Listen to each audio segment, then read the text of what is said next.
Hello and welcome to Tech Talk. Thank you everybody for hopping on this presentation this morning. I'm really excited to have Michael Blackwell here to talk about the future of ebooks. It's a very, very important topic as all our digital circulation continues to grow and we see the landscape changing as it relates to publishers. So I'll do a quick introduction of Michael and then I'll turn it over for his presentation and then a conversation at the end, and that will be kind of the format for today. So I'm Jesse Sims, the co-chair of Tech Talk, and here with us today is Michael Blackwell.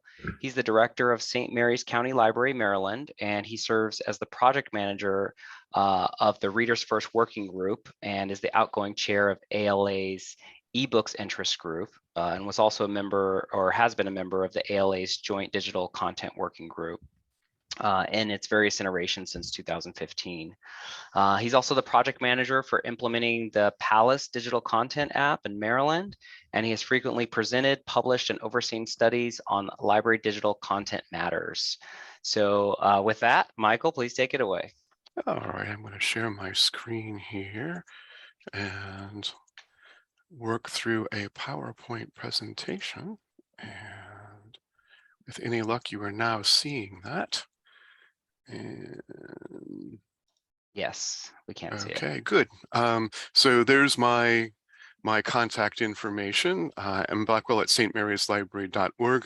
Please feel free to follow with me for any questions or things you'd like to discuss afterwards.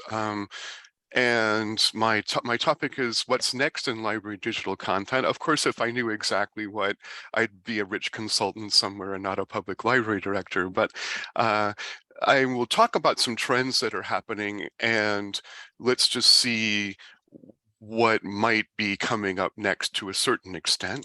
I think there's two possible futures, and the first obviously is an illustration from an original version of A Christmas Carol when Scrooge meets the ghost of Christmas yet to come, and depicting not a very happy ending for Scrooge if he doesn't mend his Scroogely ways.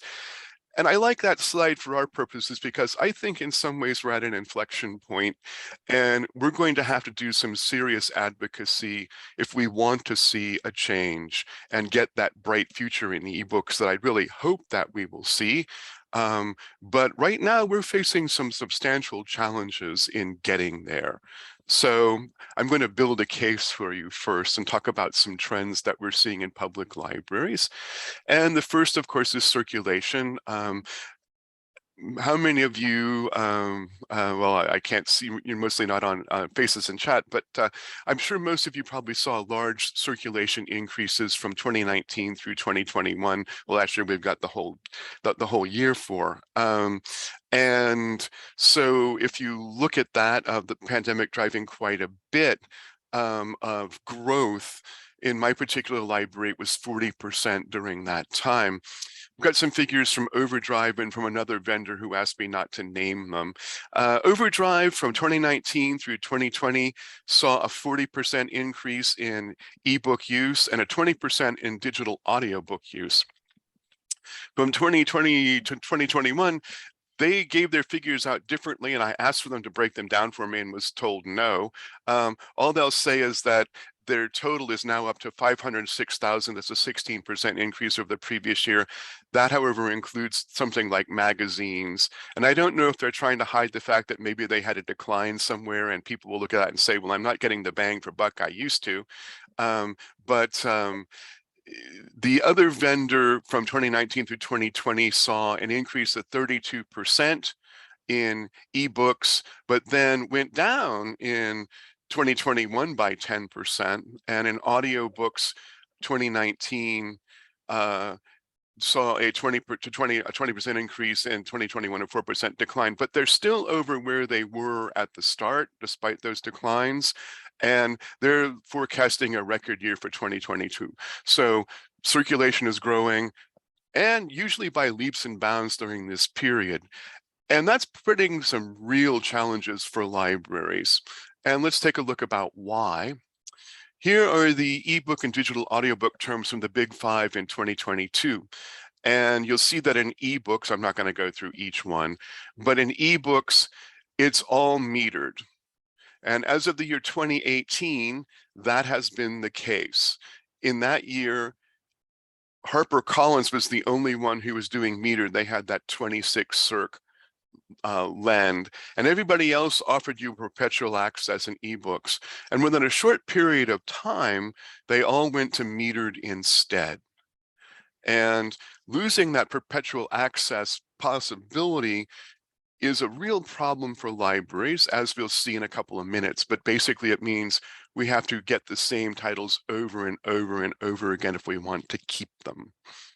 For digital audiobooks, I'm encouraged by one thing, and that is that Penguin Random House and HarperCollins during the pandemic started offering some options there. Perpetual access or pay per use, one copy, one user in all those cases. And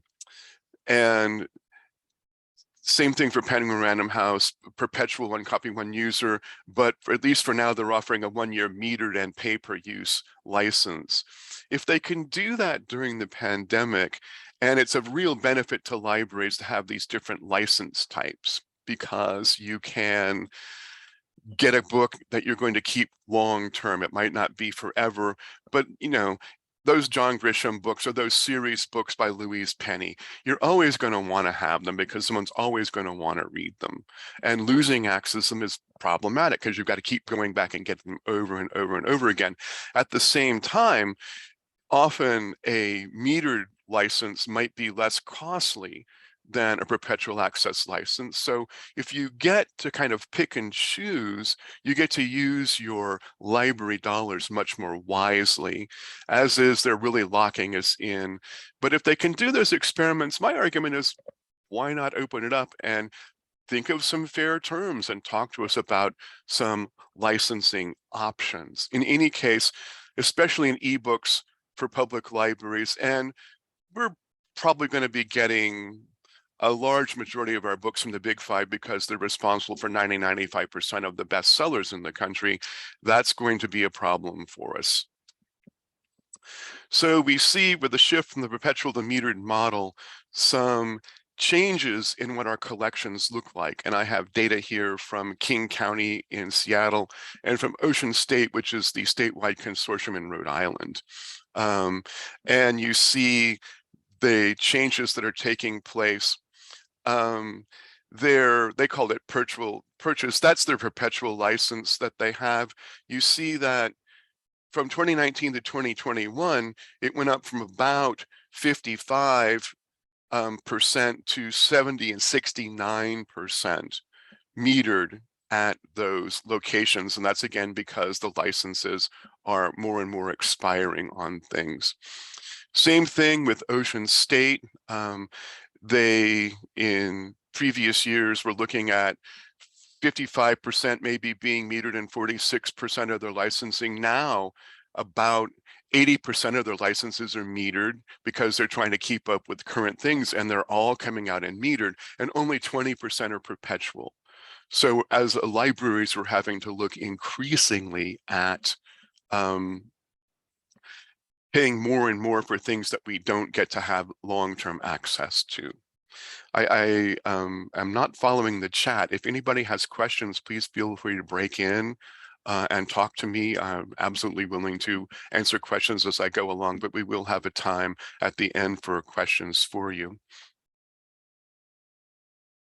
So I want to take a look at with you some examples of the need to relicense. How much of our budgets are we spending getting things we used to have? And I've got data here, again, from Ocean State. They're doing a really good job of tracking some of this. And I think one thing in libraries that we might want to do increasingly is try to track this granularly so that we can present good examples and come up with some things that we can use for advocacy. But in Ocean State from 2021 and 2022, the percentage of titles that they had to get that they previously had rose from 22% to 26%. And they don't automatically get things. Usually they won't get something that they used to have that's fallen off their active list if they've got 2 holds on it. So this is not just, oh, I'm going to get old things. This is what there's demand for. So over a quarter of their budget's going to go to get things that they previously used to have access to. And let's take a look at a specific example. This is the #1 Ladies Detective Agency, which was a popular series, probably not quite so much now, but it still has its readers in it because it's a series. People might want this original sort of version of it. In 2010, you could get a perpetual access license for this title, the #1 Ladies Detective Agency, for $14. It was basically hardcover price that we could get at the time with the typical library discount we get through our jobbers.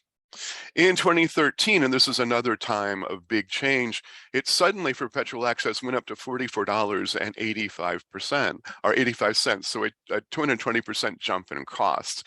The publishers figured out, gee, if we're giving this to the libraries at perpetual access for that low a price, we're not going to make a lot of money. So they jumped the price up because their argument is, well, those will never expire and print books do expire.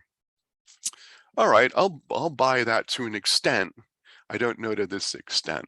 And then we now see it offered in a 2 years metered access license for $55. So let's say you got this in 2014, you paid $44.85. In 10 years, you'll have paid $44.85. With the metered access, if you're getting it now, in 10 years, you'll pay $275. Compare that to an original 14, a huge price increase for these things. And more of our titles we're going to have to get that way. This is from the Whatcom County Consortium in Washington State. They also, some of my colleagues who do a really good job counting some of these things.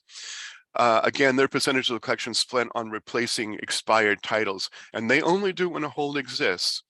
In 2017, it was 14%. In 2018, it was 15%. In 2021, it's jumped up to over 22%, again, because a lot of new titles are only offered in that metered access form.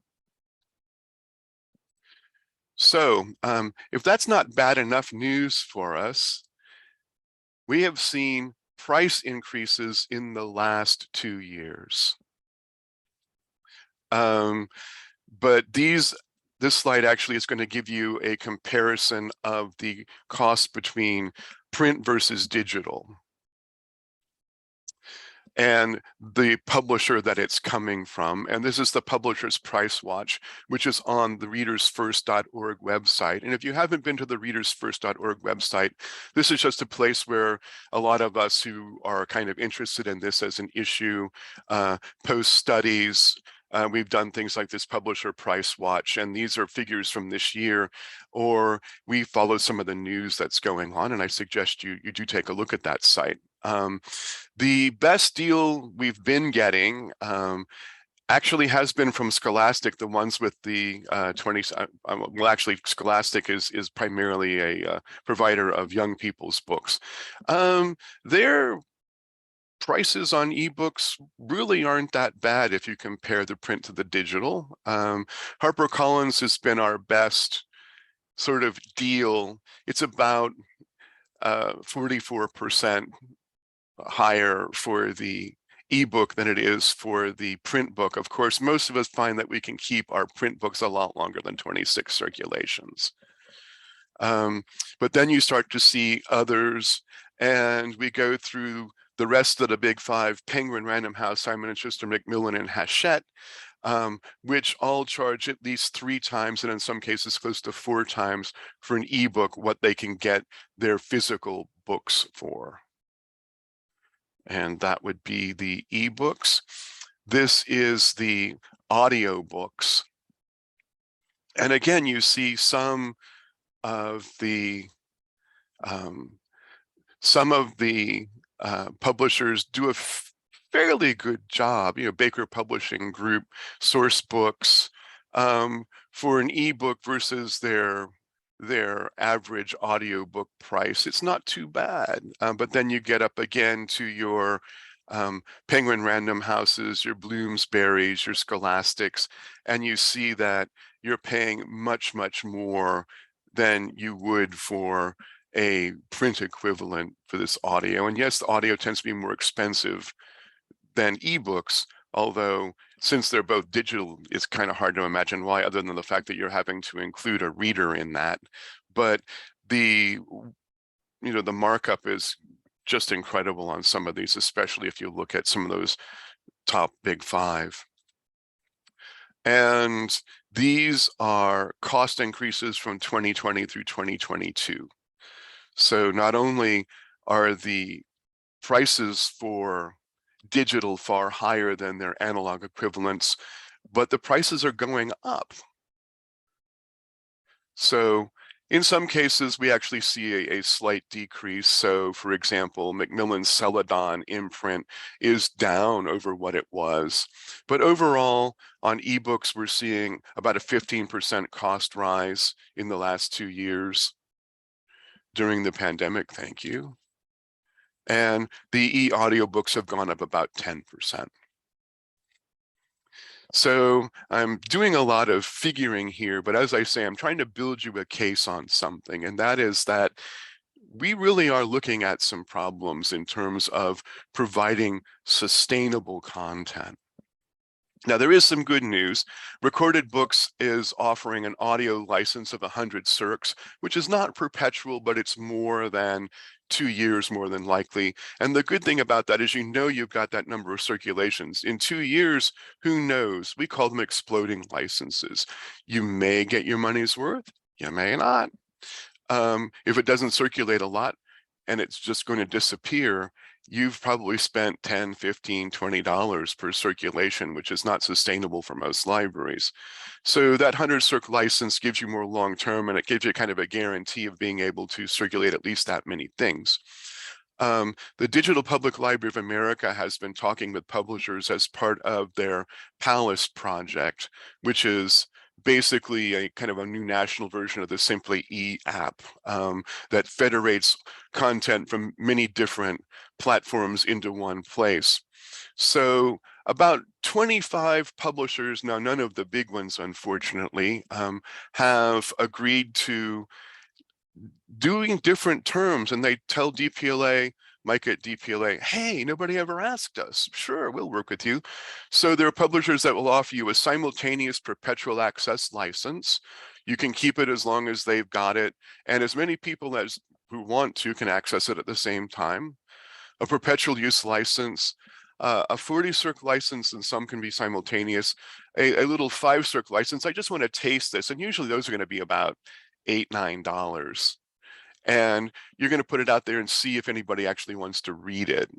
And then some community reads, the whole community is going to read it and you want to negotiate a price on that. So I'm glad to see that there are publishers who are looking at working with libraries to give these multiple licenses, which do allow us to spend our money far more judiciously. I don't know if you've heard, you probably have, but Amazon is now offering its independent content. This is not Kindle books. This is their imprints, the things that Amazon themselves publish. And Audible is now offering its content to libraries through DPLA only, none of the other vendors. Currently, there's about 150 Audible, and that's the audiobook titles, none of which libraries have been able to get before, and eventually all 20,000 of the Audible titles will become available. They're not doing perpetual access, but they are doing the 40 circ and a 2-year and a 5 circ model on those. And for me, the Amazon's kind of okay, there's some interesting stuff there. The Audible is gold. So for example, if you want Trevor Noah's Born a Crime and you want to offer it in an audio version digitally through libraries, Audible has the only contract. You've got to go there to get it. I will say that Amazon and Audible came on board after Maryland passed its ebook law, and I'm told by the DPLA that it was instrumental. So doing advocacy, working on these things does make a difference ultimately, at least for some of these publishers. I'm just glad they've come on board. If you look at the Indie Author Project, a couple of states have worked it out so that independent authors in their state can get published through libraries. So libraries are kind of becoming, in some cases, publishers. They're bringing attention to authors. The Black Caucus of the American Library Association does a self-publishing ebook award each year, and you can get those. So looking at an increasing number of small indie could give us the opportunity to be tastemakers. This isn't your John Grishams and your Jane Pattersons, but there's some really quality stuff there. And if we can start making that available at a far lower cost, we can start maybe to not only discover some authors and help them in their careers, but also offer quality materials at a far lower cost than we're getting from some of these other options. There are a few very limited smaller publishers, and incidentally, these are hyperlinked, so you can go visit articles or get information more about these, and it's perfectly fine to share these slides. So there's some smaller publishers that are actually selling EPUBs to libraries, and that's been something that the Internet Archive has been working on. So there are, now they're small, but there are people who just say, fine, I'll sell it to you. Now libraries, you need to make sure that you're taking the proper digital rights management precautions, but we're not having to say we're licensing these things. Now, just like with print book, we own it. So there's some good news, but right now I'm kind of looking at us really facing some challenges. The big five publishers have all moved away from perpetual access and ebooks. There's no sign of them coming back. We've been talking with them. So we'll pay you 3 times just so we don't have to keep getting it every 2 years, not going anywhere. We're seeing the increase in some pay-per-use models, and some platforms like Hoopla, of course, have been offering that for quite some time, generally not with the newest books. They offer great availability, but they can be budget busters, and their cost per cert may not be competitive. For example, Penguin Random House will give you a pay-per-use on their titles at 10 times the cost of the ebook I'm sorry, 10% of the cost of the ebook per use. So you're looking at $9, $10 to circulate these audiobooks. They are fantastically expensive pay-per-use, and often with something like Hoopla, what you see is you've got a certain budget and you get to the end of it and you just haven't got any more money set aside for it. So it's difficult to know what costs will be with pay-per-use. Independent publishing is on the rise, and it may offer some more affordable costs for high quality materials, but there's challenges in the discovery of it. What's really good that's an independent book? The Indie Author Project, which is sponsored by LJ and Publishers Weekly, try to pick some that are really good, but knowing from the millions, literally millions that are out there, what you might want is a challenge. And then once you get it, how do you market it? How do you get it into your platform? That can be a challenge because Overdrive might very well not carry it.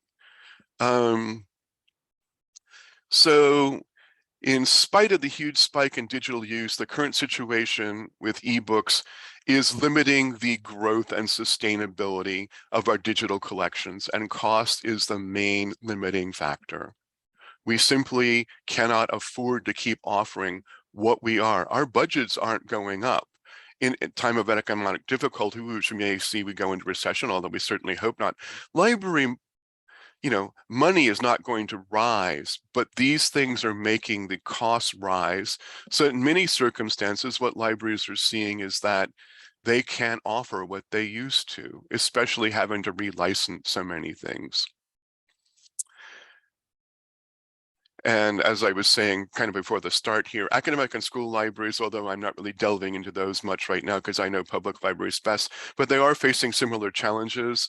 I helped write a piece for the Joint Digital Content Working Group that you can find if you look on the ALA website under Joint Digital Content Working Group that explored in depth what's happening in academic and school libraries, and especially in video performances. You know, you've got a film class or you want a class to see a film. They want to do it as an individual license and not per class. For music licensing and for getting classroom sets, the costs are often exorbitant, and often, as somebody said earlier, they want to go straight to the student and not to the library.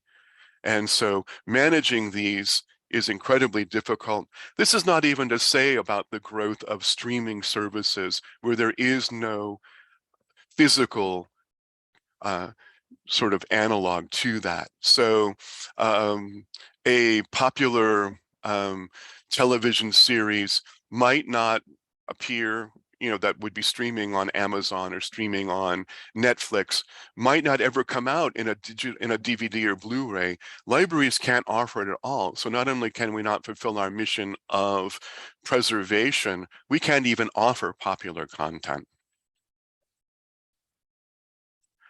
A couple other developments that have been of note, I think, is the DPA Lyricist Palaces project. And Simply E is continuing primarily as a function of the New York libraries. But if you're not familiar with this, I don't have time to delve into it much now, but basically this is an app that will harvest content from Overdrive, Baker and Taylor, Biblioteca, quite a few other publishers, and put it all in one place, in addition to about 10,000 titles that DPLA is providing for free. And it offers some advanced accessibility features. It's far better for people who have visual or hearing impairments than is some of the commercial platforms. It provides more privacy. The only thing vendors or Amazon will ever see is a library card number. They don't get an email. They don't get to connect directly with our customers. They don't get to market directly to our customers.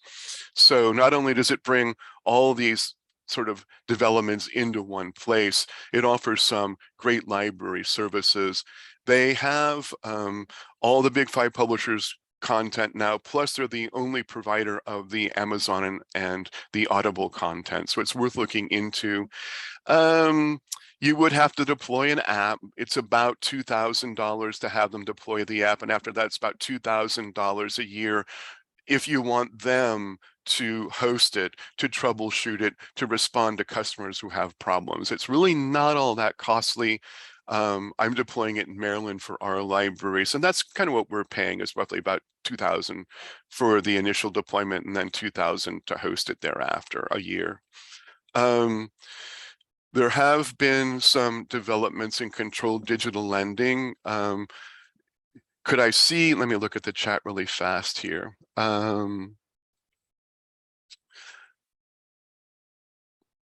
How many of you are familiar with what controlled digital lending is? Just respond if you would in the chat, and I'm going to monitor that.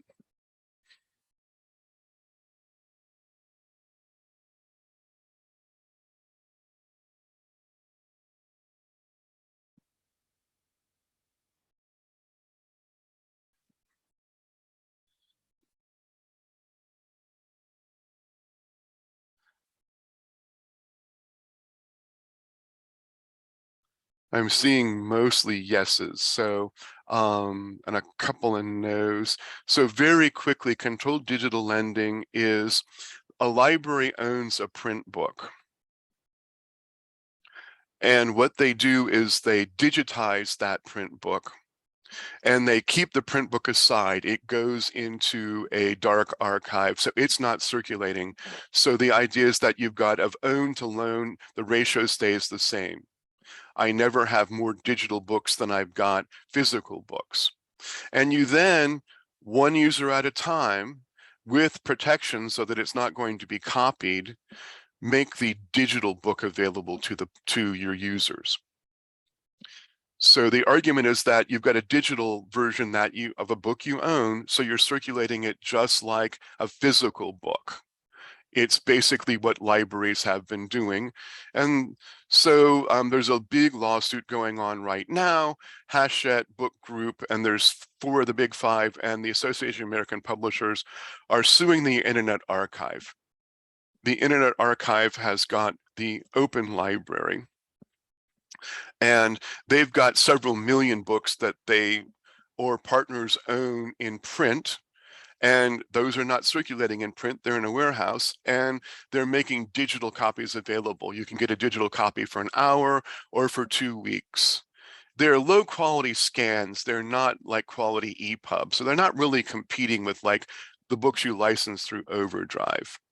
So the publishers are saying that this is an illegal use of the books, especially if it's a book that has a license, that controlled digital lending is not legal and should not be allowed, that this is piracy. And in any case, at the Internet Archive, which at the start of the pandemic, instead of having it be one user only at a time, opened up a lot of their titles and let multiple users use them all at once. They stopped doing that when the publishers said, we're going to sue you, but the publishers are suing anyway. It's pretty clear that what's at stake here is not just the Internet Archive's bad use for a very brief time of this. It's about the idea of controlled digital lending altogether. Now, from a library perspective, I would argue that controlled digital lending is legal. We own those books. That we circulate them in a different format doesn't really matter because we own them. Under copyright, we have the right to be able to do pretty much what we want. I would say that I think it would be best if you don't necessarily, as a library, circulate under controlled digital lending books that you also license. Be fair to the publishers, but there's literally millions of books that have never been licensed, never will. Once did a short study of this. Most of the Pulitzer Prize winners from 1940s to the 1990s are not digitized and have never been. If you're an academic library, you're still going to have wanting, need of those. You're still in a public library going to have people who want to read them. So outlawing controlled digital lending, which I think pretty much what the publisher would like to see, is very problematic for libraries, especially since we're starting to use it increasingly for interlibrary loan. You've got this one-of-a-kind book, somebody wants to borrow it, you'd have to say no. If you've got the wherewithal to make a digital copy, you're not going to share the print copy, and you share that for a limited period of time. That should be perfectly fine. So if this lawsuit ends with that happening, I think libraries are going to lose a valuable tool for helping to create our digital future, especially of books that have never been and never will be digitized by the publishers. Right now, they're kind of in a phase where the two sides are presenting their arguments, and in the hope that one side or the other might prevail without a lawsuit. I don't think that that's going to happen. I think this will go into trial because I think the judge will want to test some of these cases. And the publishers will boil down to 137 titles that they want to have looked at. So I think that's going to happen. If one side loses, the other side might very well appeal, especially if the Internet Archive were to win. I'm sure the publishers will appeal. This could take 10 years to sort out, like the Google Books case did. In any case, there's no profit being made. It's not trying to make money. It's simply trying to share information of things that we own. Obviously, I've got a bias here. But if you take a look at the link there, or look at Publishers Weekly, Andrew Albanese writes for Publishers Weekly. He's a senior writer there. He does a great job handling very complex legal issues and presenting both sides. So look up Publishers Weekly. He's had several articles appear on this recently, can really get you caught up on what's going on. One important group that has emerged to help advocate for libraries, this is called Library Futures. Their website is libraryfutures.org. They have presented white papers and cases for controlled digital lending. They also, incidentally, have a template for library state legislature, and we'll be talking about that in a minute. So that's a site very much worth visiting if you're interested in seeing the library side of controlled digital lending and advocacy in general for library ebooks. Hello. There we go. Next important development here. I see in the chat that somebody has put out an article from The Nation. Thank you for that, Danielle. What's happened recently is that 8 states had ebook bills come forward. And I want to focus on 3 in particular. With 5 of them, they never made it into the law and seem to have disappeared, although in Rhode Island, there was a split between the House and the Senate on what version they should do. And they didn't have a chance to agree on a version this year, but it will be coming back in Rhode Island next year. And I think very strongly there. So New York actually passed its ebook bill. And what its bill said was that the publishers must give reasonable terms to libraries on ebooks. And it didn't necessarily define reasonable as well as it might have. But the idea was that the costs are just far too high and the publishers should talk to libraries and that there should be an agreement on what would be a fair price, which is far less than it is now. The legislature passed it with 1 negative vote and the governor vetoed it. And I should say that I understand the pressure she was put under. It wasn't just the book publishers. It was people who make movies. It was people who make television shows, radio, advertising. All these sort of groups have a stake in there being what we'll call the license economy, where people don't own things, where you've got to pay when you want to use something, and infrequently you have to pay each time you use it. And they all have a stake in growing this kind of economy where we don't own things, where online you only license them. So they all put great pressure on the governor, and she didn't sign. So that bill then didn't go into effect, became law, but it didn't go into effect. In Maryland, we did pass a law, and it went into effect in January of 2021. It was supposed to go into effect in July of 2020, but Amazon called us and said, will you give us 6 months to get on board? And we did, and their stuff is available now. The bill was challenged by the Association of American Publishers. Our Attorney General went to court to defend it. Unfortunately for us, the bill was enjoined. It was said that it is preempted by copyright. Basically, what the judge said is that copyright is set at the federal level. The publishers can charge whatever they want. They can give books to you if they want, but they don't have to if they don't want. The only thing you can do is buy them or not. So while there's not a precedent that necessarily applies to every state, and there could be other hearings on the same law, what we're doing is we're going back, and I had hoped it would be the upcoming legislative session, but for various reasons, primarily because we've got several other bills in place already that involve library funding, and we don't want to kind of muddy the waters there. We won't go back this year, but we're going to go back with another version of the bill that's very similar to what has happened in Massachusetts. And Massachusetts has tweaked their bill so that it no longer says the publishers have to give us reasonable prices. What it says is that libraries may not enter into unfair contracts.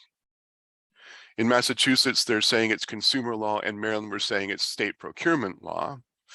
But if the publishers don't negotiate and offer what we consider fair, and in Maryland, what we're calling fair for a 2-year license is the print retail cost. So think $27 for 2 years, which is half or even,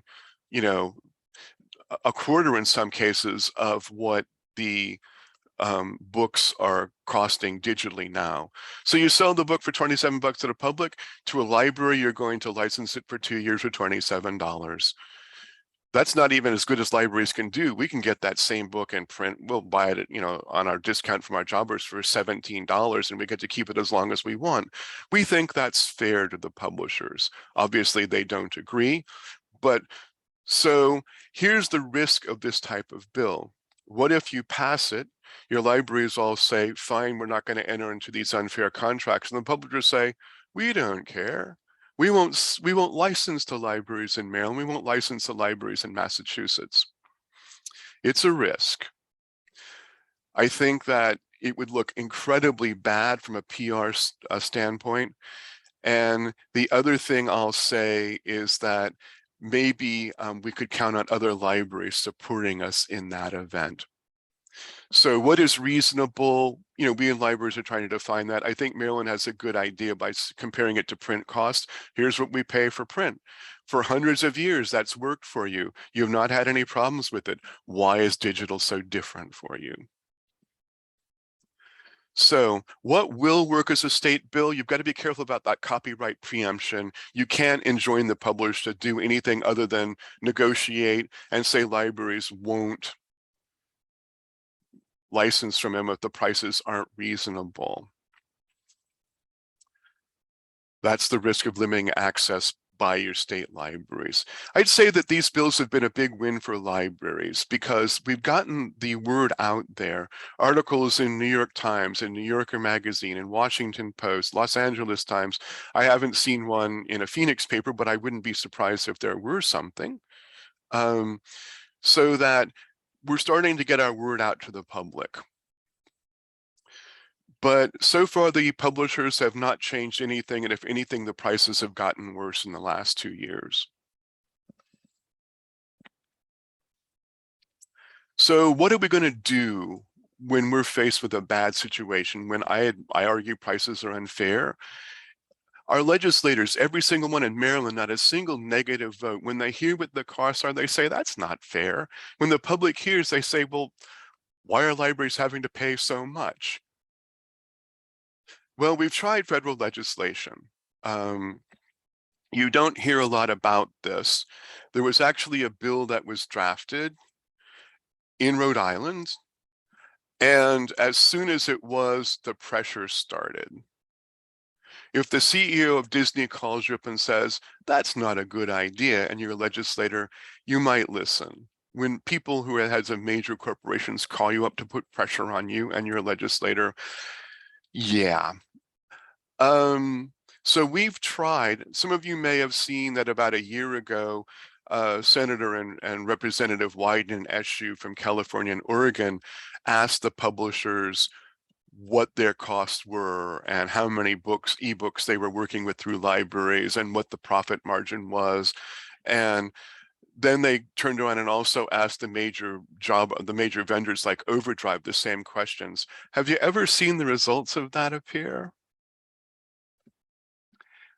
At this point, I doubt you will. There's incredible pressure at the federal level and a lot of money against libraries getting a fair shake there. We've got to try to change the copyright law. And when there's a lot of money saying don't do that, it's an uphill fight for libraries. I'm not saying it's impossible, but I will tell you, for example, that when the Maryland bill became a law, Senator Tillis from North Carolina basically sicked the copyright office on Maryland and say, you declare this to be illegal because the publishers don't like it. He makes a fair amount of money in campaign contributions from the publishing industry. That's the kind of thing we're up against. I'm not saying it's impossible. I'm saying that it's going to be difficult. So talk with the publishers.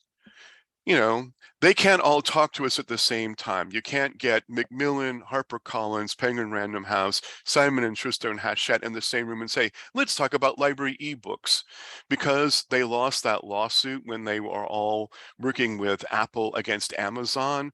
They lost the price fixing lawsuit. They're afraid that anytime they talk to one of their competitors about anything related to pricing, that the Department of Justice is going to get them. So you can't talk to them all at once. You got to talk to them individually.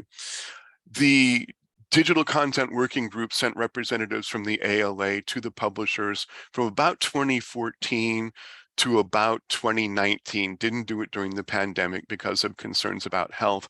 We'll probably do it again this upcoming year. We have talked to the publishers. The terms keep getting worse and worse and worse. So what can we do to try to change this future? Well, the first thing you can do is follow what's happening. Look at articles related to this. Again, I've talked about Andrew Albanese from Publishers Weekly. Look at the Readers First website. Look at library futures. Just get involved and see what's going on. As a librarian, be a tastemaker. Look at those medium, small, and indie publishing, and to the extent that you're able to, get some of those books at a far better term. They're not your best sellers, I know that, but there's some quality stuff there that you can get at a better price, and you can start building some careers. Become a publisher via the Indie Authors Project. That's probably best done at a state level, but it can be done at a local level. That's going to be expensive to do, which is why I say it at a state level. You're probably talking $100,000 for a state to get all the indie authors, and there's thousands of titles there, including probably hundreds from your state, that are ebooks that you'll be able to present through one of your platforms. Excuse me 1 second. All right, so adopt controlled digital lending. There are several public libraries that are doing that. It's costly. You can sign as a partner with the Internet Archive, would be the least costly way to do it. But if you're able to, with books that you own the copyright on, digitize them and make them available. Work with your state legislation. And I know that's a big ask, but again, the Library Futures Group has put out sort of template legislation. Here's how you can get an ebook bill going in your state. Work with a lobbyist that works for the library, find some legislators who are sympathetic, draft that legislation, get it in there. If we can get several states that have passed these laws, and because of the way they're set up, cannot be legally challenged by the publishers because they're nothing to do with copyright. They're just saying libraries have to have fair prices. Then something will probably have to get done at a federal level. They're going to have to take it up with these competing state laws, more than likely. Even if your state doesn't get a bill going, and there are several states that I know are interested, if a state passes a bill that becomes a law, and the publishers then say, fine, Maryland, we're just not going to deal with you, get on board, say, fine, we're with Maryland. And this worked with Macmillan. When Macmillan changed its terms in 2019 to say that there's going to be a windowing period of 60 days when libraries get one copy and no more, we started a boycott. And approximately 90 libraries joined, and we cost Macmillan a fair amount of money. So much so that they were losing more money than they were making with their windowing. And they said, oh, it's pandemic, we're going to go back to our previous terms. We think that this boycott had quite a bit to do with it. So if a state passes this, consider having your library and others support that. Just say, if you're not going to do with them, we're not going to license from you either. I don't see how we're going to affect change if we don't do something. If we just sit back and keep paying, we're going to have to keep paying more and more and more. I'm tired of these prices, and I hope you are too. The final thing is obviously tell your library readers. We're not going to be able to make one of these laws work without going to the people in that state. And in Maryland, we're working on it and saying, here's why next year you might not be able to get your John Grisham bestseller as an ebook from the library. Get them informed. They can start putting pressure on too. As I say, it's getting to the point where it's really not sustainable, that we'll keep offering less and less for the same amount or more. And don't trust the publishers. They keep talking about what great partners they are, and they keep screwing us over on the terms. So that's what I've got for you today. And I will happily answer questions at this point, and let me stop my screen share here.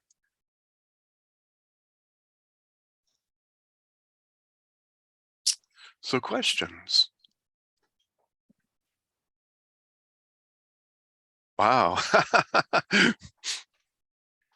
I always have a few, but I want to give other people a Sure, chance to jump in if they have any, or you can throw it in the chat as well if you're sure. feeling shy to hop on I there. will say you've seen my email address. If you want to see the upcoming Maryland law, I will share it with you and ask that you not pass it much farther along. Basically, what it's saying is what fair is going to be the print retail price for 2 years. It allows for longer term licenses to be more expensive. It allows for libraries to opt out so that if you're a library who doesn't want to participate, you don't have to. But again, look at that template of the law provided by the Library Futures and get some idea of what's going on with this.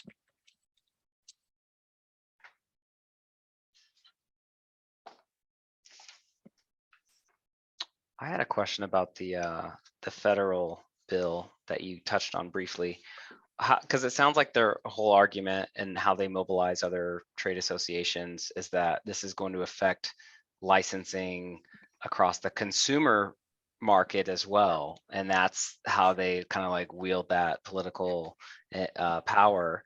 Is it was the federal bill written in a tailored enough fashion that it was just related to libraries, or say governments purchasing licenses? The actual pressure came on at several state levels from these different groups, and New York was the first and perhaps the most visible. So that wasn't about the federal law. Where that comes in is other agencies, and yes, this was tailored to be only about libraries, that federal bill. And basically, if you looked at the New York or the Maryland bill as it was originally introduced, you see what that federal legislation was. We took it at the state level and just said, let's try it because we're not going anywhere at the federal level. At the federal level, if passed, it would solve a lot of problems because it would say the publishers have to offer reasonable terms. At the federal level, meaning that's part of the copyright law. So yes, expect on, I'd say, any library legislation, non-library people to be jumping in and saying, okay, this is a threat to licensing. This is, something we don't want to see happen. It's going to take considerable political will on the part of a legislation to pass something like this. But there's several legislators who are talking about the copyright law having been skewed against libraries with the passage of the Digital Millennium Copyright Act 22 years ago. So there is some interest in possibly doing this. I will say that under the former president or under a legislation that is dominated by a Republican Party, that we might not have the political will to get something like that passed. But these bills do work very well with even conservative legislators. It depends on how you're going to pitch them. The way to pitch it to somebody who's very conservative, you say, look at what libraries are spending. This is state money. This is your money. Look how they're ripping off libraries. Look how they're ripping off the state. It's not fair. And on a fiscal sense, you really get a lot of conservative support. So one of our Maryland state legislators is Andy Harris on the Eastern Shore. He's very conservative, but he's more than some of the more liberal Congress people willing to take this on. So it's not necessarily, in Maryland, as I say, every single legislator voted yes. We had not a single no. So this can be made to work in a very bipartisan fashion. I'm not going to say absolutely. It's just that one party traditionally, although that seems to be changing, has been kind of pro big business, and now maybe there's some changes going on there. Yeah. Do you think it was, I mean, are they being disingenuous that actually, if this type of law did come into effect at a federal level, that it would threaten the license economy? Is that just an easy argument to make, or is there actually like some way legally that could then spill out? I don't see how it could be done legally because it's tailored specifically to be about library licensing. I think what it is there's any sense among, So look at something like agriculture, where Monsanto licenses seeds, and the next year they won't grow. You don't have a seed crop. Look at something like the car industry. I don't know that it's happening in the United States, but there's countries where BMW makes you pay a yearly license to have some of the features in your car activated. So this is not just, people who are producing artistic content. This is getting to be the case across industry after industry. And I think they're looking at and saying, wow, this is a gold mine. If people have to keep paying, even though they've already bought something. So I'd say that there's substantial economic interest against this, even if it's just confined to libraries, because it could be a slippery slope. Maybe if they see it works in libraries, they'll try it somewhere else. Anna put it into the chat, every library is a fantastic organization. Thank you, Anna. Absolutely. They have been deeply involved with advocacy for libraries and have been weighing in on controlled digital lending and the legislative efforts. Anna, where do I know you from? I've seen your name somewhere. Maybe you're on some list I'm on or something, but I said, oh, I know you. I'm not sure. You seem really familiar too, but I'm not sure. Yeah, and maybe I'm wondering where it is. Like okay, yeah. Other questions? Michael, I just have a quick question about library vendors. What do you think their role is? Some of them seem to be pretty involved, like Steve Potash, in trying to advocate for libraries. Do you think that's genuine? And have you seen any other library vendors really take up this call? The DPLA and the Palace Project have been big supporters at the sort of state legislative level, and they've advocated to get lots of new types of license. They've talked to the big publishers. It's not doing a lot of good. All right, I know Steve, and he's done wonderful things for the library community, and Overdrive was a pioneer, and he's a stand-up guy for libraries. I will say that my understanding is that Overdrive gets books at what we would call wholesale, and that there is a substantial profit margin for Overdrive, which is why the company can be sold for $440 million, and why Steve Potash has a very nice apartment on Park Avenue in New York. So there's a lot of money there too. And one thing we could advocate for would be for the library vendors to take less a share. That's not going to go over well with their shareholders. I think the first step is to try to get the publisher prices lowered, and that in itself will lower a profit margin for some of the others. It seems, but think about it. If the prices go lower, are we going to spend less money? No, we're going to put it towards more copies, and not necessarily those big bestsellers. What might be a marginal purchase as a nonfiction but looks interesting, suddenly, if we're not having to relicense so much, or if we're not having to pay so much, becomes something we can get put forward. We can diversify our collections more. We can have more types of authors, LGBTQ plus books, many more things that we maybe can't offer now. So it's not like the publisher is going to make less money. They're still going to be making the same amount off libraries. I don't see why they don't get it.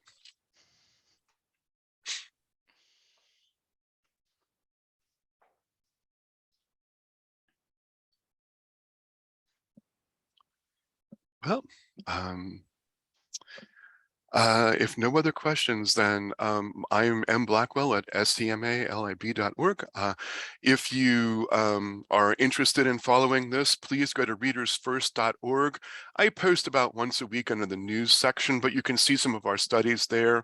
You can sign up to get the you can sign up to get the news posts which talk about what's going on right now in library ebooks.